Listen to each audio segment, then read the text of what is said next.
እንደጠቆመንም ጭምር እዚህ ነው ያለው ብሎናል። እንግዲህ ሌላ ችግር ቢፈጠር ሌላ ፋውል ልትሰሩ ብታስቡ የምትወጣውን ነገር ትወጣለህ። ሰማኝ፣ ችግር የለውም። እዚሁ ጋር ይችላል ምን ሊገጥመን እንደሚችል ስሜታችንን ገታ እናድርግ። ምክንያቱም እርግጠኛ ሁላችንም ልንተናደናል፣ ሁላችንም ቂም ላይ ነው ያለ ነው። ሁላችንም በቃ በጣም ከባድ የሆነ ጸጸት ላይ ነው ያለ ነው።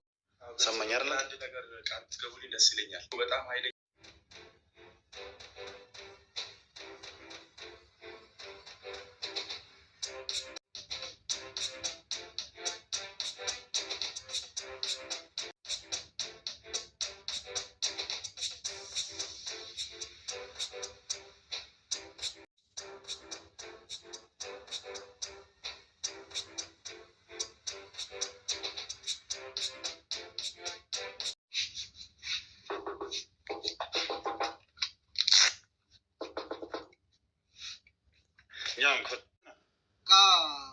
አምጡልን ብለን ነበር።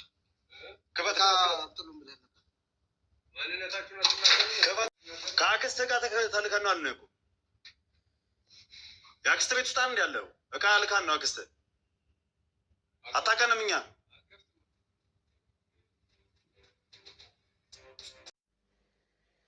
ሰላም ጤና ይስጥልኝ። ውድና የተከበራችሁ ውድ የሆናችሁ የኔ ቤተሰቦች እንዴት ናችሁ? ሰላም ናችሁ? ሰላማችሁ በያላችሁበት ያም ዳርቻ ሰላማችሁ ብዙ ትርፍ ይበልል እያልኩ ዛሬ ደስ የሚል ነገር ነው እየላችሁ የመጣሁት። ጀግናዋን የአበበን እናት፣ አበበን ሳይሆን ጀግና ያልኳት እናቱን ነው። እንግዲህ እናቱ ከዚህ ሳምንት በፊት የልጅ ልጄን ማየት አልቻልኩም እያሉ ለልዑል ሁሉንም ነገር ሲነግሩት አይታችሁ ነበር። እንግዲህ ይቺ ጀግና እናት ዛሬ የልጇን ሚስት ለመበቀል ይሆን ትክክለኛ እንትኑ ይሆን አላውቅም፣ ብቻ ዛሬ ጉዱን ያወጣችበት ቀን የአበበ አለኝና የለኝም የሚለውን ንብረት፣ ቤት፣ መኪናውን የያዘው ሹፌር ለቀጥታ ደውላ ቦታው ድረስ ወስዳ ልዑል አቤል እንዲሁም እንትና ምኪም ነበረ። ሴትየዋ ግን እኔ አንዳንድ ጊዜ ልጅቷ ጋር ጸብ ስላለባት ነው ወይስ እንዴት ነው? ቆይ ለእሷ እንትስ ግን ወድጃታለሁ። እውነት ለመናገር እናቱ ትክክለኛ ነው እየሰራች ያለችው። ቤትና መኪናው ማሳየቱ አበበ ከዚህ በፊትም እኮ የሆነ እንትን አሳይቶ ነበረ። ታስታውሱ ከሆነ 1 ወር ምናምን ሆኖታል እርግጠኛ ነኝ። ዛሬ ደግሞ እንግዲህ ሚስቱ የምትኖርበት አንድ ልጅ ያለው አበበ ወንድ ልጅ፣ እሱም ያለበትን እንግዲህ ወስዳ ቤቱ ያበበ ነው ብትባሉ የማታምኑት የማትገምቱት ዘመናዊ እኔ ነኝ ያለ ቤት እኔ አላቅም። ይህ ሁሉን ነገር ከየት እንዳመጣው ፈጣሪ ይወቅለት። መኪና የራሱ መኪና ኮንትራት ሰጥቶ የሚሰራበት ሹፌሩን እጅ ከፍንጅ አስይዘዋለች። ሹፌሩ ያለውን በእነ ልዑል እጅ ነው፣ መኪናውም እንደዛው ማለት ነው። ሲጀመር ገና እኔ ይቺ እናት የአበበ እናት ስትመጣ ቀን ጀምሮ በጣም መልካም ሴት እንደሆነች ለመልካም ነገር እንደምትሰራ ተደጋግሜ ነግሬያችኋለሁ። በጣም ከፊቱ ፍትፍቱ የሚባለው ነገር የለም። ትክክለኛ ማስረጃ ትክክለኛ እንትን ነው እየተናገረች የነበረችው። ዛሬም እንግዲህ ይህን እናት እመቤቴን እሷን ያለማመስገን ንፉግነት ነው። በቃ ትክክለኛ ማንነት ለሀቋ የቆመች ሰው እኮ ገንዘብ ያታልለዋል። ብዙ ሰዎች ልጄን አሳልፌ አልሰጥም ምናምን ይላል። የዚች እናት ደግሞ እኔ ቃል ራሱ ያጥረኛል ለማመስገን። የፈለገው የልጇ ሚስት ብትከለክላት የልጅ ልጇን ማየት የፈለገው እንትን ብትላት በዚህ ልክ አሳልፋ ትሰጣለች ብዬ እኔ አላስብኩም፣ አልጠረጠርኩም። ግን ዛሬ ግን አድርገዋለች ይቺ እናት። ልዑልም እንዴት እንደተደሰተ በቃ አላመንም። አበበ ይሄ ቤቱ ራሱ አላመንም እናቱ ወሽታ ስታሳየው። ምክንያቱም ቤቱ ያበበ ነው ቢባል ማንም ሰው አያምንም። እና ያው መኪና እንኳን እንዳለው እዚህ በፊትም ልዑልም ሰምቷል፣ ግን ሹፌሩን እየፈለገ ነበር። ዛሬ ግን እድል ሲቀነው እንግዲህ እናትየዋ በአንድ ምንድን ነው በአንድ እግር ሁለት ወፍ የሚባለው አባባል እናትየው እራሳቸው ደውለው እንግዲህ ቤትና መኪናውን ልዑል ለሚገባው አካል እንድትሰጥ ብላ እንግዲህ ኃላፊነት ሰጥተዋለች ማለት ነው ለልዑል። ልዑል ደግሞ እኔም እኮ ከዚህ በፊት ብያችኋለሁ፣ አበበ ሰርቶ በላው ያመጣው ነገር አይደለም። ይቺ ሴት ሚስት የተባለችው ቁጭ ብላ እየበላች ያለችው አሁን አበበ ገንዘብ ስላለው እንጂ ለሰከንድም አትቀመጥም ነበር።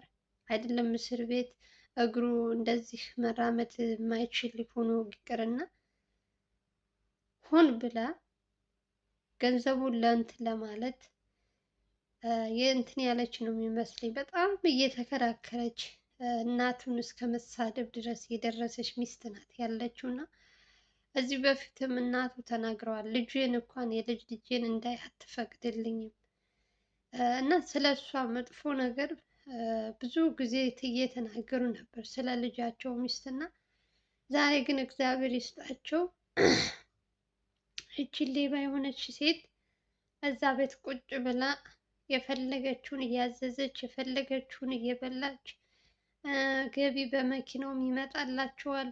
ምንም ነገር በቃ የተሟላ ኑሮ እየኖረች በሰው ላብ ዛሬ ይቺ እናት ሂዳ እንግዲህ ሁሉንም ነገር መስቅልቅል አድርጋላታለች ማለት ነው። ደስ ብሎኛል። የእውነት በጣም ነው ደስ ያለኝ። ሰርቶ እሷም ሰርታ ማምጣት ትችላለች። የሰውን ላብ ቁጭ ብላ መብላት አትችልም፣ ማንም ሰው ቢሆን ማለት ነው። እና እግዚአብሔር ስንት ሲለሽ አንዳንድ ጊዜ ባላሰብሽው መንገድ እንደዚህ አይነት ዱብዳ ይወርድባታል። በቃ ዱብዳ በሉት፣ ከዱብዳ ምንም አይተናነስም። ፈጣሪ ሲያዝብሽ አቤቱ ጌታ ሆይ በህልሟም በእውኗም አስበው የማታውቀው ሴት ዛሬ ቤትና መኪናዋ ሲወረስባት ምን እንደምትሆን ሴትየዋ የልጅ ልጇን ለመሳም እንኳን ስትከለክል የነበረች ሴት እግዚአብሔር ደግሞ ሲፈርድባት እንግዲህ ከነጭራሹ አጣችው። ተመልከት እንግዲህ አንዳንዴ ሲኖራቸው የሚቀየሩ ሰዎች የሆነ እንትናቸው እንትን የሚል ሰዎች መጨረሻቸው አያምርም። ልክ እንደዚህች ሴት ማለት ነው። ይቺ ሴት አሁን ያላትን ስትኮራበት መጨረሻዋን እዩት። አወዳደቁ አላማረም። አይደለም ከሱ አልፎ ለልጃቸው ራሱ ምንም እንኳን እንትን አልተውለትም። በሰው ገንዘብ ሲያሞላቀቁ የነበሩ ሰዎች አሁን ላይ ጎዳና ላይ መውጣታቸው ነው። ይሄ ገና ገና ጅማሬ ነው። ሌላም ቤት ይኖረዋል። ይችን እናት ልዑል እንደምንም አድርጎ ካወጣጣቸው የእውነት መሸለም አለባቸው። የልዑል እና የማን ነው የአበበ እናት ለራሳቸው የሆነ ነገር ቢሸለሙ ደስ ይለኛል። ለልጄ ሳይሉ ከእውነት የቆሙ እናት ናቸው። እነ ልዑል ጋር ደግሞ መልካም የሚሰሩ ሰዎች እንደዚህ መረጃ ትክክለኛ የሚሰጡ ሰዎች ሲሸለሙ እናያለና ለዚች እናትም የእውነት መሰጠት አለባት። በኑሮም በጣም ዝቅተኛ ኑሮ ነው የምትኖረው እናቱ። አይታችኋል ቤታቸው ራሱ እሱ የሚኖርበት ቤት ምን ይመስላል? የእናቱ ቤት የማይገናኝ ነው፣ ምድር እና ሰማይ ነው። ስለዚህ ለእናቱ ብትታገዝ ብዬ ነው የማስበው፣ ለሀቅ የቆሙ ስለሆኑ። ይችኛዋ ሴት እንግዲህ የተሰረቀ ገንዘብ አምጥታ ቤትና መኪና የራሷ አስመስላ እየኮራች የነበረችው ሴት መጨረሻዋ ጎዳና ላይ ነው የሚሆነው። ታያላችሁ፣ ዝም ብላችሁ ተመልከቱ።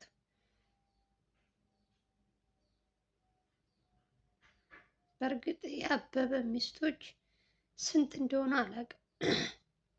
ይች ግን እናታችን እንደሚሉት ልጅ አላት፣ አንድ ልጅ ከአበበ የወለደችው እና ትክክለኛ ሚስቱ ናት ብለው ነው እንግዲህ ለልዑል ያስተዋወቁት። ስለዚህ እንግዲህ እሱ በሄደበት መውለድ ነው፣ አላቅለትም። ብቻ ዋናው ነገር ቤቱ እናንተ ነው መያዙ ነው። ከዛ ውጭ ቀስ እያለ ይጠራል። እንዴት ልቤ ቅቤ እንዳራሰችኝ እናቱ።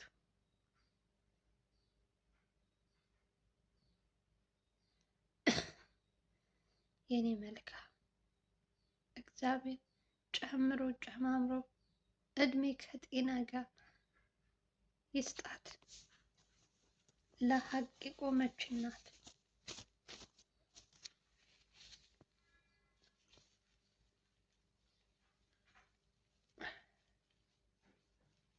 የእናት አንጀት ሆኖባት ነው እንጂ ስላበበ ምንም አይነት ነገር መስማት አልፈልግም ነው የምትለው። ግን እናት የፈለገው ልጇ ቢያጠፋ የፈለገው ነገር ቢያደርግ ያው ልጅ ነው። ስለዚህ የእሱ ነገር ሆኖባት ነው እንጂ ትክክለኛ ነገር ነው ያደረገችው። ያለውንም ነገር ለነ ልዑል ማሳየቷ በጣም የሚያሸልማት ስራ ነው የሰራችው ዛሬ እናቱ። እዚህ በፊትም ለልዑል ትክክለኛ ማስረጃ ሲሰጡት ሰምታችሁ ነበረ። ምን እዚህ በፊት ከአንዴም ስንት ጊዜ ቀርበዋል የአበበ እናት እና በጣም አላቅም። የእውነት በዚህ ልክ መልካም ሰው ሲገኝ ደግሞ እኛ ደግሞ ለእሳቸው የሆነ ነገር ማድረግ አለብን ብዬ ነው የማስበው። ትልልቅ ድርጅቶች ትልልቅ እንትኖች እንግዲህ ከነ ልዑል ጋር ይሰራሉ። እንግዲህ ትሸለማለች ብዬ አስባለሁ። እንደ እግዚአብሔር ፍቃድ ይገባታል። መልካም ሴት ናት። እኔ እንደውም ለነ ልዑል የሆነ ነገር እንዳያዘጋጁ ገንዘብ እንደሆነ ያታልላል የሆነ ነገር ተሰጥቷቸው ወጥመድ ውስጥ እንዳይከቷቸው እያልኩ ይቅር ይበለኝ እና ስል ነበር። ግን እናትየዋ ግን የሚሰሩት ስራ ከአይምሯችሁ በላይ ነው። የእውነት ከምታስቧቸው በላይ በጣም ለእንትናቸው ለሃይማኖታቸው ለሀቃቸው የቆሙ ጀግና እናት። በቃ ልጄ ነው ብለው እንኳን እየራሩለት አይደለም። ልጃቸው ምን አይነት ስራ እንደሚሰራ ያውቃሉ። እዚህ በፊትም ቤታቸው ምን አይነት ሰዎች እየወሰዱ የተለያዩ ሰዎች እዛ ቤታቸው እየደበቁ ማንነታቸውን እያስቀየሩ ልብሳቸውን እያስቀየሩ እናቱ ቤት ሲናገሩ ማለት ነው። ወንጀለኞችን ይዞባት እየሄደ እናቱ ቤት ሲያሰቃያት እንደነበረ እየተናገረች ነበር። እና እግዚአብሔር ደግሞ ፈርዶበት ዛሬ በስከ መጨረሻ ከእናቱ እጅ ጥሎታል አበበ። ገና ይሄ ጅማሬ ነው። ገና ታያላችሁ። የእውነት ብዙ ታሪክ ይሰራሉ። እድሜ ይስጠን ብቻ። እናንተም ተመልከቱ። እና የአበበ እናት እንግዲህ ትክክለኛ ማንነታቸውን ዛሬ አበበ የተባለው ጉደኛ ሰውዬ ያለውን ንብረት እንግዲህ እናቱ በራሷ እንትን ወስዳ ረበዳ እኔ መጀመሪያም የአበበ እናት ለልዑል ሲያግዙ ምናምን ይቺ እናት በጣም መልካም እናት ናቸው። ማለት አንዳንድ እናት ለልጃቸው ሲሸፍን ምናምን እናያለና ይቺ ደግሞ ለየት ያለች ሆነችብኝ። በቃ ትክክለኛ የልጇን ወንጀል እያጋፈጠች እያወጣች የደበቀውን ምናምን ትክክለኛ ለልዑል መረጃ እየሰጠች ሰዓት የእውነት ከመጀመሪያ ዛሬ አሁን ቤትና መኪናውን ወስዳ ለእነ ልዑል ስላሳየቻቸው አይደለም እኔ ማሞግሳት፣ ግን ከዚህ በፊትም ስላየዋት ነው። እና ሁልጊዜ መልካም ለሚሰሩ ሰዎች እኔ እናገራለሁ። በመልካምነታቸው የሆነ ነገር መሰጠት አለባቸው ብዬ ነው ማምነው። ጥሩን ስትሰሩ ደግሞ ፈጣሪም ደግሞ ይቺ እናት ካለችበት ችግር እንደሚያወጣት ልዑል ሙሉ ፐርሰንት እርግጠኛ ነኝ። አሁን ላይ ያልሆነ እንትን ቢኖርም በዚህ በመልካምነታቸው ደግሞ ብዙ ሰው ነው የነ ልዑል ቪዲዮ የሚከታተለው። እንግዲህ ከ1 ሚሊዮን በላይ ተመልካች አለው። 100,000 ነው ሶሪ 100,000 ተከታይ አለው። ስለዚህ የሁሉ ሰው ለዚች እናት አይዶን ነው ምን ብዬ እንደምነግራችሁ። የእውነት እንደኔ ደስ ያላችሁ ካላችሁ እድሜ ጤና ይስጥሽ እያላችሁ እናቱን እንድትመርቋት እፈልጋለሁ። የእውነት በጣም ጀግና ሀቅ ለሀቁ የቆመች ትክክለኛ ኢትዮጵያውያን ሴት እናት የእውነት አሉ። ብዙ ሰዎች ብዙ እናቶች አሉ እውነት ነው ብለው የሚያምነው። ከነሱ ውስጥ ደግሞ አንዷ ደግሞ ይቺ እናት ሆና ስትገኝ የእውነት እኔ በጣም ነው ደስ ያለኝ። አንደኛ በኑሯቸው ደካማ ናቸው እናቱ የሚኖሩት የቤታቸው ምናምን እንዳልኳችሁ ገንዘብ ሳያታልላቸው ምን ሳይላቸው ለእውነት እንትን ማለታቸው እኔ የእውነት እንደኔ ብቻ ከሆናችሁ የሆነ ነገር መሰጠት ያለባቸው እናት ናቸው ብዬ ነው የማስበው። ልዑል ደስታውን ልነግራችሁ አልችልም። እና አቤል ኦሬዲ ቪዲዮን ታዩታላችሁ አስገብቼላችሁ ማለት ነው። መልካም ለሚሰሩ ሰዎች እኔ ሁልጊዜም አመሰግናታለሁ እናቱን።